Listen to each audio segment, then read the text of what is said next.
Creepy things happen before the grave. Good night, everyone. My Friend SUSSY by racer49er. My name is Stephanie Rodwell. I was only 7 years old when I experienced my first paranormal activity. My mother always told us my grandmother's house was haunted, but we never believed her. She said when she was younger, she would go into her bedroom and see a little girl leaning over her bed and crying. When my mother would ask her if she was okay, the little girl would turn around with her head down and walk out the door. My grandmother never believed her, and it wasn't until recent years that my grandma admitted she had seen the little girl and others in the house as well. My story begins when I was just 7 years old. I was playing with one of my favorite dolls that my grandma had. It wasn't just a flimsy old doll, it was an old antique porcelain doll. She had medium-length curly blonde hair, a long white nightgown-looking dress, and a pink headband bow in her hair. She was the most beautiful thing I had ever seen in my short little life.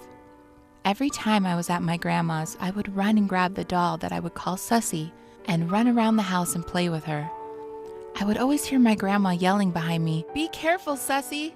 I always thought I just didn't hear the words in between "be careful" and "SUSSY," and she was telling me to be careful with SUSSY, but now I know there was no with. She was telling SUSSY to be careful with me.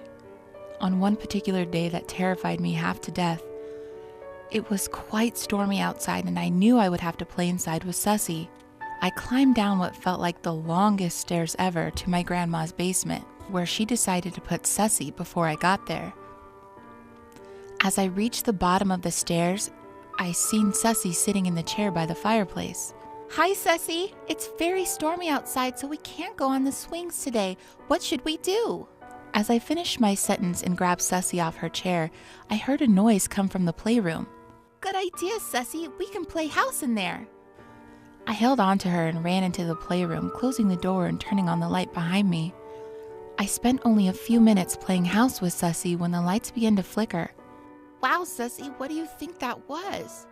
As soon as I finished my sentence, the lights shut off completely, and I heard just a little, "It was me." SUSSY was the only one in the room with me, so I knew it had to be her. I dropped her on the ground and ran straight towards the nearest closet. I ran into the closet and slammed the door behind me. I reached up and turned the closet light on. I was relieved to be in there, safe from what was ever out there. I slowly moved to sit down on the ground and wait until I could leave safely when I heard a small laugh from behind me.